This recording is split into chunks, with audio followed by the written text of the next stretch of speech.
Hi, everybody. It's Marcy from wavesofcommunication.com with this week's Wave of the Week video, where I am talking about pathological demand avoidance. Today, I'm going to be talking about why it's important for parents of late talking children to understand that this kind of a situation actually exists and what to do about it.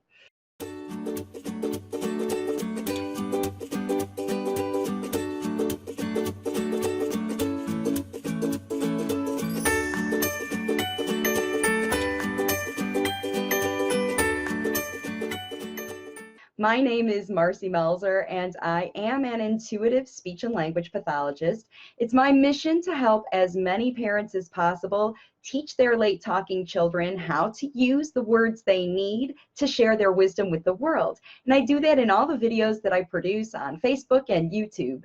So today we're talking about this pathological demand avoidance condition. And what it is a pattern of behavior, I'm reading from some notes here, that causes kids to be obsessed with avoiding demands at any cost. So they're so obsessed with avoiding any kind of demand that it actually gets in the way of their learning. So the main issue with kids who have this PDA issue is anxiety. So these are kids who are so obsessed with avoiding issues, avoiding demands, that they get anxiety about it. Anytime anybody makes any demand on them, whether it is something, even something they enjoy doing, just the fact that the demand is coming at the child is what is the root of their anxiety. So this pathological demand avoidance is actually a condition. It was proposed by in 1980. Her name was Elizabeth Newson, and she's a child psychologist, and she was working at the Child Development Clinic in Nottingham University in England, and she noticed, like most people who work with kids over and over, patterns in behavior in a certain category of kids. So these were kids, she noticed, who were, this was before autism spectrum disorder was identified. And so there was just autism, and then there was, people were trying to find other things. But these kids didn't have the same neurological classic autism characteristics. And they didn't really have even Asperger's kinds of characteristics. These were kids that would fall now in the autism spectrum because it incorporates so many kinds of things. And actually, currently, if you fast forward to current times, there are organizations like the Autism Society in England who identified this condition, this pathological demand avoidance condition, as something that they clearly identify as going on as a pattern of behavior in some of the children who are diagnosed on the autism spectrum. But they also have noticed this behavior in children who are identified by diagnosis as oppositional defiant. So there's nothing neurologically, like these kids don't look like classic autism kids, but they may display many of the characteristics that kids on the autism spectrum will display. And I'm going to talk about what some of those characteristics are now. So these are the main characteristics of what is called pathological demand avoidance. It's not a formal diagnosis, but it is a pattern of behavior that falls under autism spectrum. And here are some of the classic patterns that happen in children who display this issue. The first one is, and this is where it really sort of sets it apart, kids who are identified with pathological demand avoidance in their first year of life. Okay, so back when they were first babies, they have a very passive first year. So they may not have had many demands placed on them because they were ill. Maybe they didn't have demands placed on them because they spent a lot of time alone. Maybe they didn't have many demands placed on them because their needs were 100% met by other people and they didn't have to really have any needs. They were very cared after, doted on. Like I said, maybe they were ill and everyone had to take super, super good care of them. So there's the first characteristic. And this is obviously not a genetic trait or a neurological thing. It's actually the first year of the child's life is passive, which means that their first experiences of interacting with other humans was not by their need to demand anything of anyone. No one demanded anything of them. They spent time just happily getting their needs met without any sort of demands present, or few of them, okay?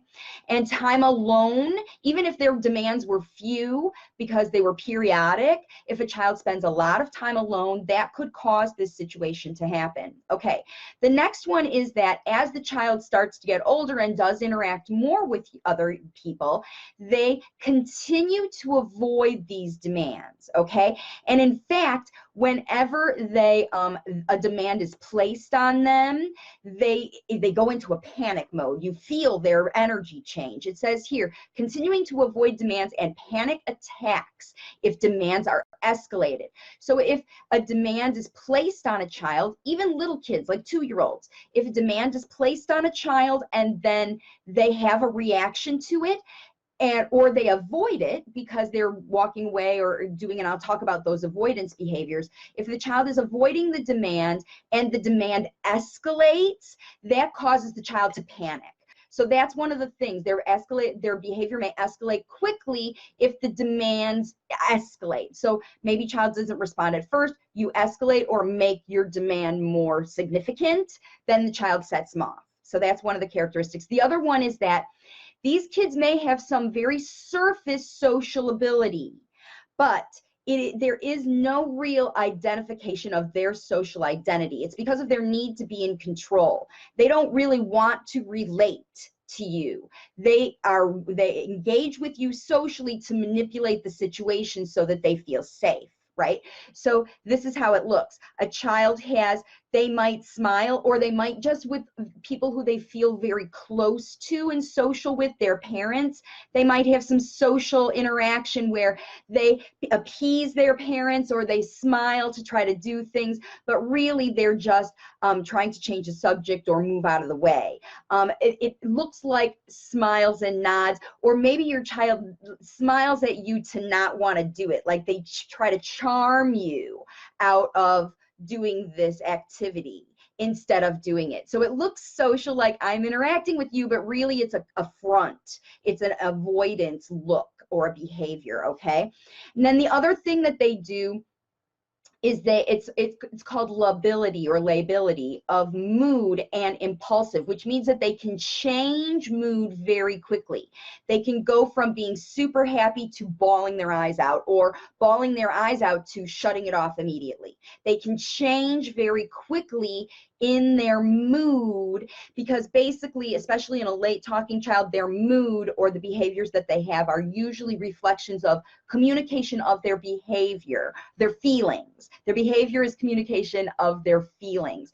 So if your child is feeling set off or panicked by their need to avoid your demand, then they're going to potentially just change on you and swap it up and freak out, or just get suddenly so happy to throw you off the subject of asking them to do things. So this lability or rapid change without even really a trigger that makes sense. That's the other thing about lability. And it's one of those things that's identified in people after they have strokes. Like suddenly, for no apparent reason, a person cries. And people who are going through hormone changes, women who are going through hormone changes, or if that's your PMS time, you'll feel that lability when you see a commercial on TV. It sort of triggers feelings. That's that underlying level of anxiety in these kids. That is what happens. All right, but here's something that is very interesting about kids who are in this category. And this is how you can really separate them from someone, I think, who has autism spectrum disorder.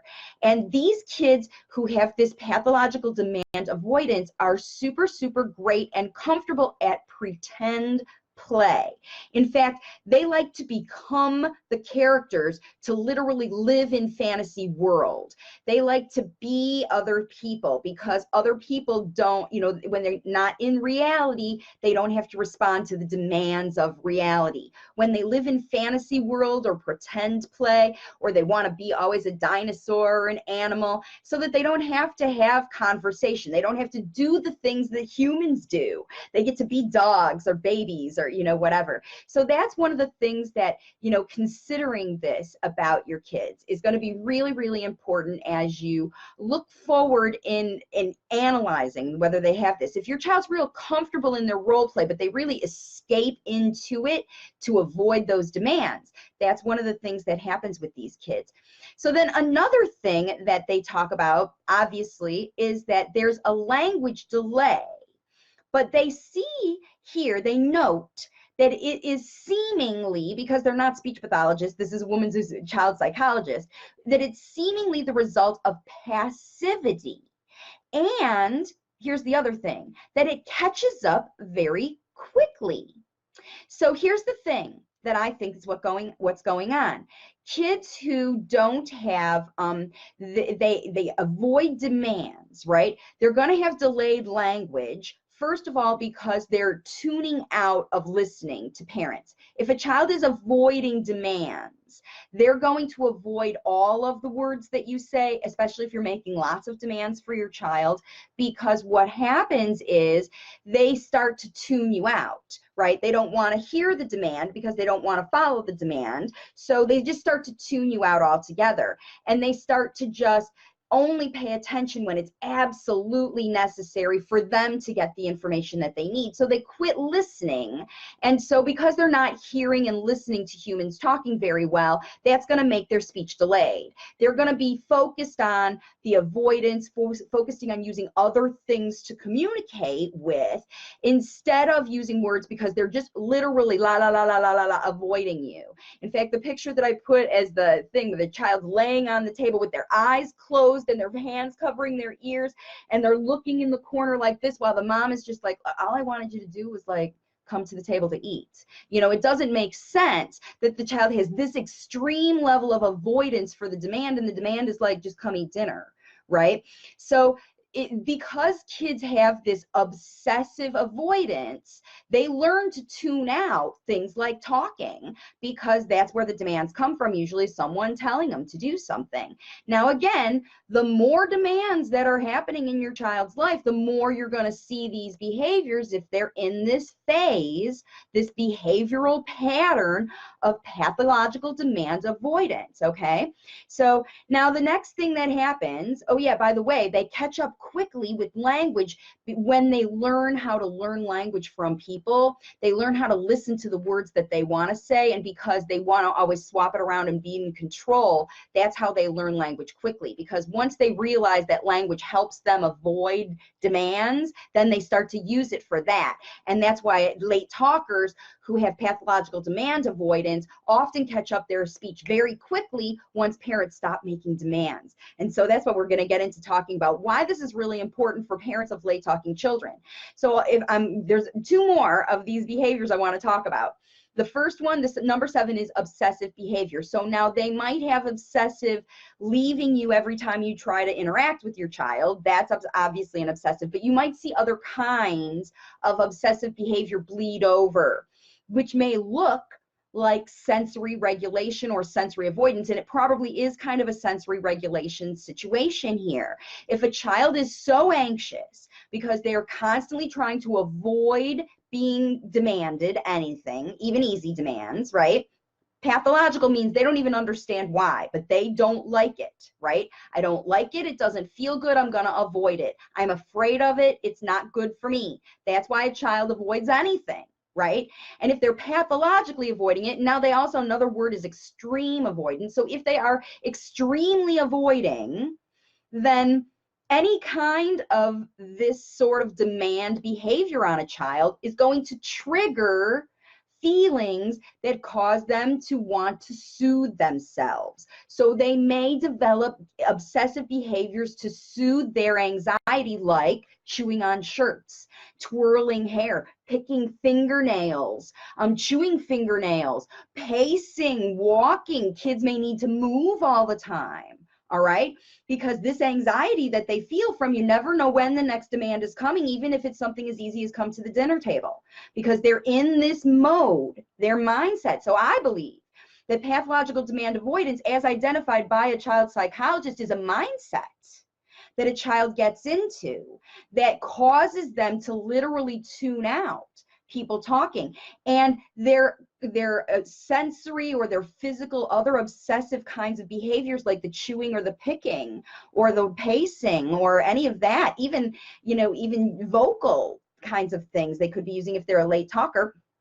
These kinds of things look like autism spectrum disorder. They look like sensory regulation problems. They look like awkwardness. They look like hand flapping and pacing and toe walking even, right?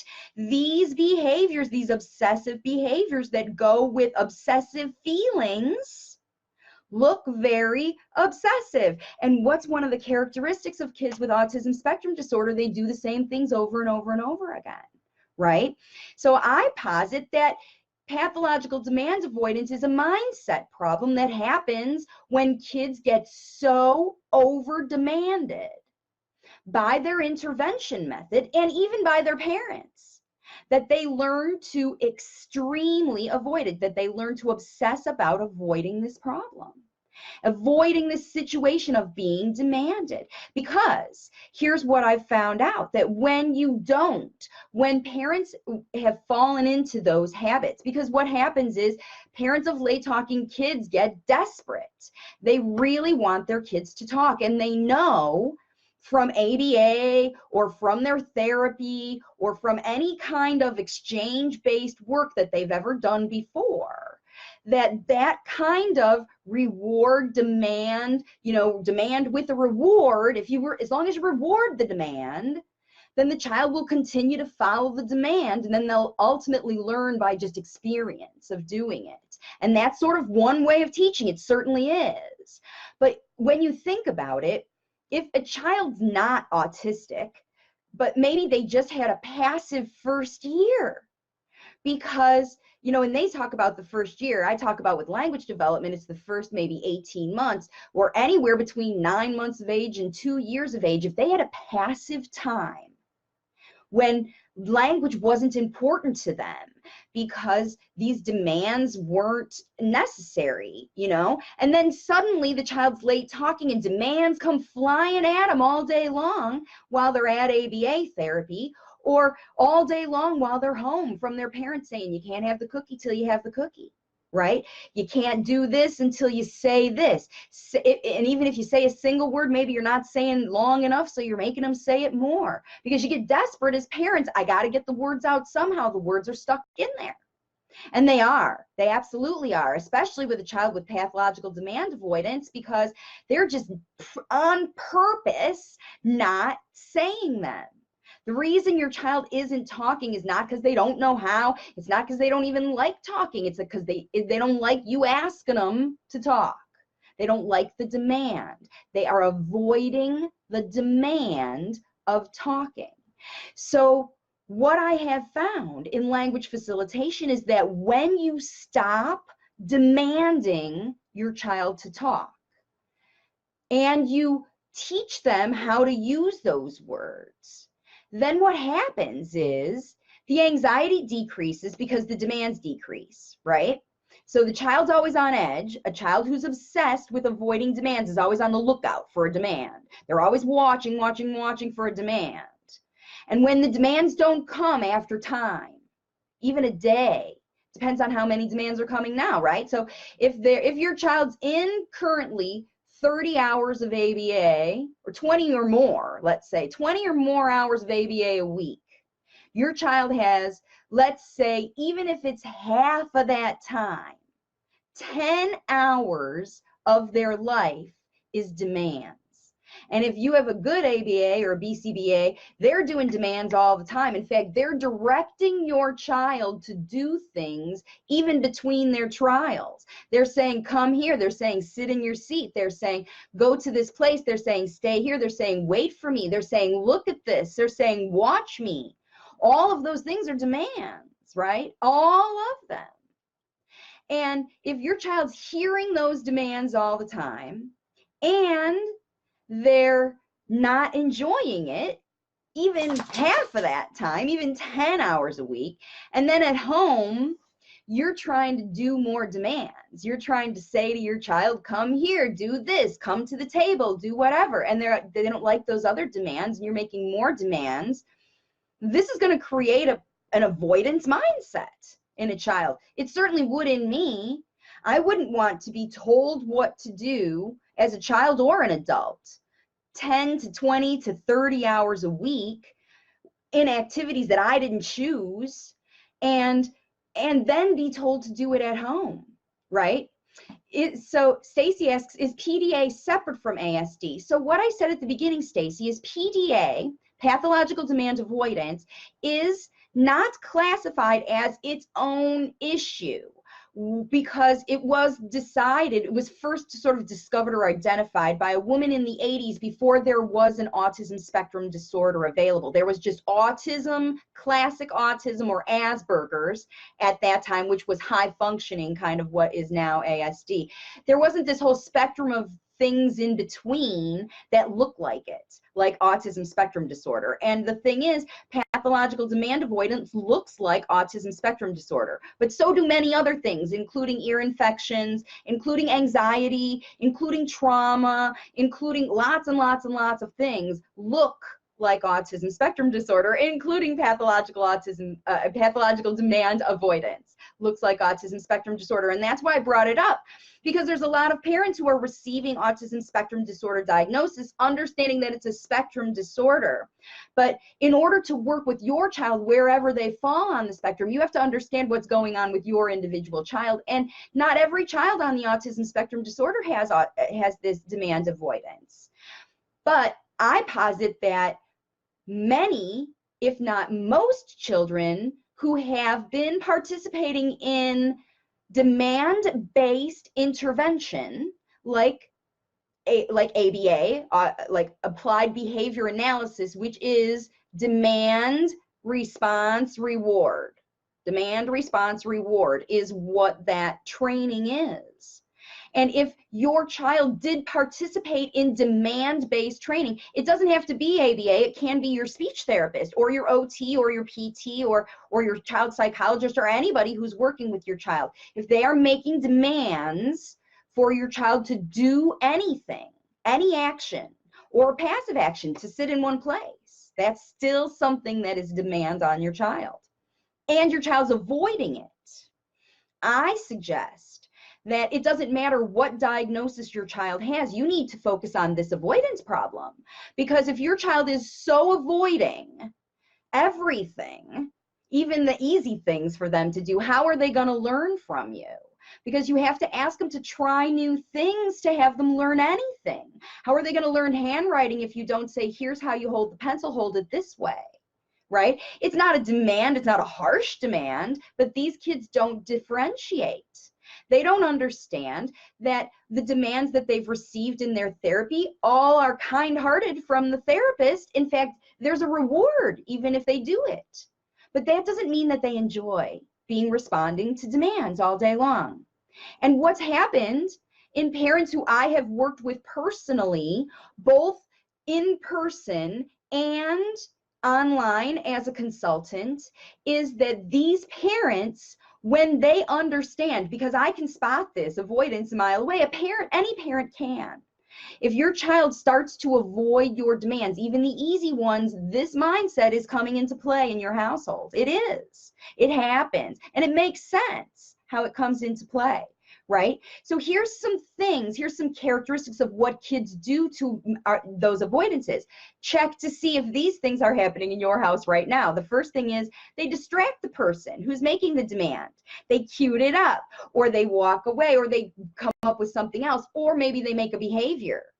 You know, like as soon as you say cookie, the child goes, ah, so that you have to deal with the behavior instead of the demand. They distract you away from it. They use their social skills, whatever they have, to distract. Maybe they acknowledge the command, the demand, like, you know, the child brings you the cookies, you say, oh, you want a cookie, you can have a cookie. When you say cookie, just say cookie, and the child acknowledges, understands that what you say, but it's too much, and they leave. They just, it says here, acknowledging the demand but excusing themselves. So the child will go, oh, I got to do that, no thanks, I'm out. Cookie's not that important to me, I'm done, out. So that's what's going to be happening. This procrastination and negotiation that happens, you know, hem and haw, maybe you'll give in if I don't do that thing. Maybe, you know, if I just try to, like, again, distract you from it, they'll delay, they'll whatever, or they'll just be quiet and wait it out. Just say cookie, and the kids just looking quiet at you, just waiting for you to break, right? They're just avoiding it. So they'll either procrastinate or they'll negotiate, and they'll smile, they'll try something else that they want to do. Even this is what's tricky about these kids too, they'll do something that is even harder than what you're asking, just to avoid it because you're asking them to do that thing. So maybe saying the word, the child said the word cookie, or even if you just wanted to say key, but the child's going like this, because this is a sign for cookie, and they learned that sign before, and they won't stop doing the sign, which is actually more labor intensive than key. And the mom's like, just say key, just say key, just say cookie, just say key, just say the word, because the mom wants the word, and the kid's doing this. They're doing the sign over and over again, or they're doing more, or they're doing this with their hand over and over again. And the mom's just like, just say the word. And the kid's actually doing more behavior. They're working harder to get the cookie than actually the thing that the person asked them to do. That's the way a child negotiates, right? I don't want to say that word, but I'll do every other thing in my bag of tricks just to get it, just to do it, just to avoid doing what you asked me to do. Right? It looks like real strong-willed behavior. It looks like real strong-willed behavior too sometimes. So here's the other thing. They physically incapacitate themselves to avoid that demand. So sometimes kids will throw up. I had this happen to me once with a child who was in therapy when I was a very first student. This child knew how to make himself throw up. He would walk into the therapy session, and I would have literally a bucket available there for the child, because he would walk in and know how to regurgitate. I'd have to have his mom not feed him. It was crazy. But then as a student, I didn't realize that that's what was going on with this kiddo. And what I would have done now is way, way different, and completely made the therapy experience inviting and warm, and something the child wanted to come into, instead of literally walking in the door for anxiety, because it was going to be 2-on-1 people trying to make him do stuff. It was nuts how we used to do therapy back in the 80s. I mean, this is it. You can't force a child to do anything. It's ridiculous to force any child to do anything. And making any kind of strong-willed demands, like a child who's got extreme behaviors like throwing up. We literally accommodated the kid throwing up in the therapy session. And this is what I was taught to do as a therapist, okay? I know that there's people out there trying to force kids to do stuff, and it doesn't work. It just causes their mindset to be pathologically avoiding you, right?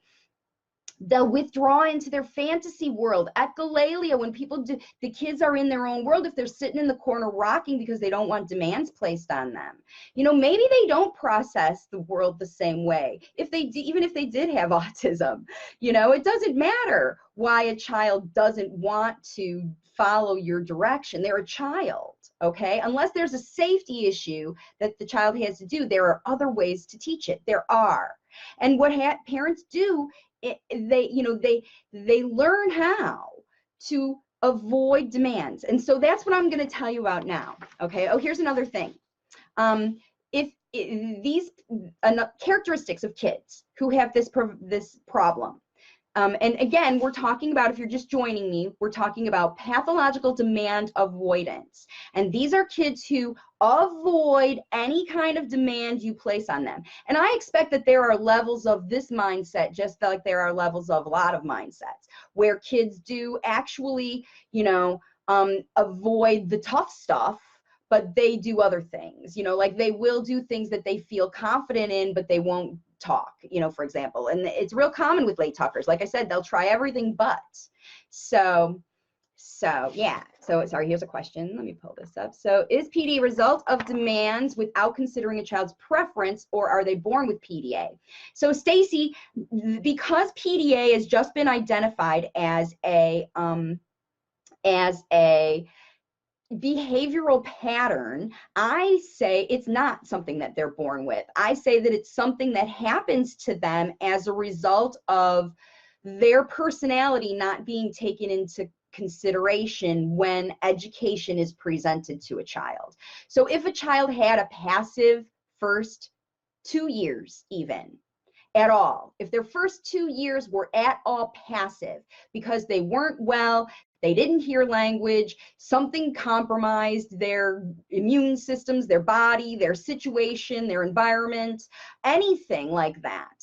If there was a cause for a child to be passive in their early years, they would be more prone to this kind of mindset, because as soon as demands start to come at a child who's not mentally prepared for them, without any experience of responding to them, then that child's going to react. Here's April has a comment. She says, my almost 3-year-old has just been diagnosed with autism, but this sounds like him to a T. How can I tell if it's an autism behavior or PDA? So here's the thing about autism spectrum disorder. Whenever you have an autism spectrum disorder diagnosis, that doesn't tell you enough about your child, because every child on the autism spectrum looks differently. So even though you have an ASD diagnosis, you need to be looking at things like this PDA when you consider the intervention for your child, right?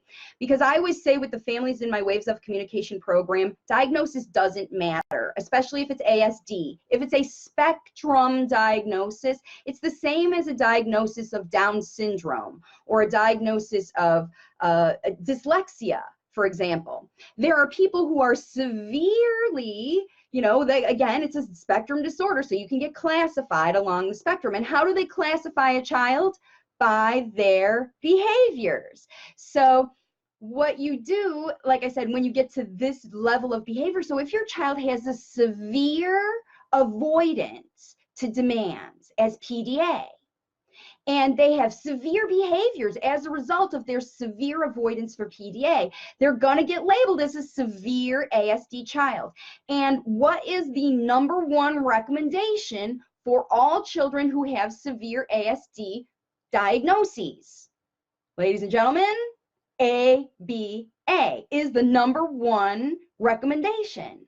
So here's why the ASD diagnosis is not enough for a parent. You have to find out what's going on to cause that diagnosis.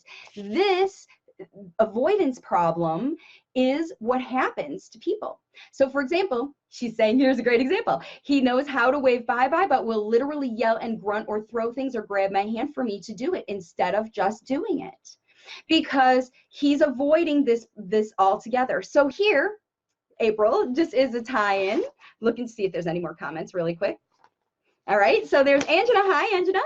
So what I want to tell you right now, before I get off here, I've been talking 40 minutes. It's a big, big deal, this avoidance thing. And even though it was identified as a condition, it's not recognized medically. It's just a behavior pattern that was identified by a child psychologist in the UK in 1980.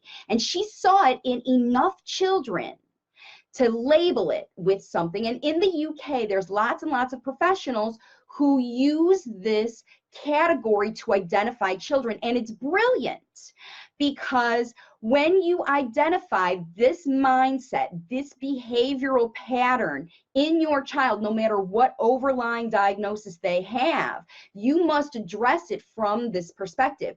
And the way you do it is by eliminating any unnecessary demands. Step one, end of day one. You have to realize in your head how many demands you're making on your child, even if they're easy demands, realizing from your child's perspective that even demands like wave bye-bye make them have meltdowns, like April's child. That's what happens when kids become obsessed about avoidance. So when kids are obsessed about anything, kind of like a drug obsession or, anything like that, we have to find ways to help them meet their needs because they're obsessed with avoiding demands because demands make them anxious. And so this anxiety, this underlying anxiety is what you need to address. This whole overlying diagnosis has nothing to do, it's all about the anxiety. Whatever's causing your child to chew their shirt, or, this is what has to be addressed from the ground up before you can teach anything. And if it is prompts or demands that are causing your child to be anxious, the easy solution, right, is to stop the prompts, right? Stop it. And how you do that is by changing your demands. And this was a suggestion from one of the sites. By the way, I have 2 resources that I put in the description of this video. If you want to read articles more about it and find some other things, you can get down a whole rabbit hole to learn all about this. But I've kind of compiled it all together here for this video. And the last thing that I want to talk to you about is, so this is how you want to approach your demands if you have a child who is a pathological demand avoider, and really change up your way about how you're facilitating language, for sure, if your child has PDA and they're a late talker. So the ways that you can do that are by doing natural language facilitation, by modeling the language and avoiding the prompts, by teaching your child the words that they are thinking in their head, by focusing on what they're focusing on, and offering your demands in a real easy invitational kind of way. So 3 steps. Number 1, think about how many demands your child has going on all day, every day in their life. Analyze that. And where are those demands coming from? Are they from therapy? Are they from you? Are they from your husband? Are they from grandma? Where are these demands coming from? And watch your child and see if when or if, in what circumstances your child does comply with those demands and when they avoid them. Pay attention to patterns. That's always how we analyze kids. In your child's case, that's what you want to do. Analyze their behaviors. Look to see how they're responding to the demands that you place in your life.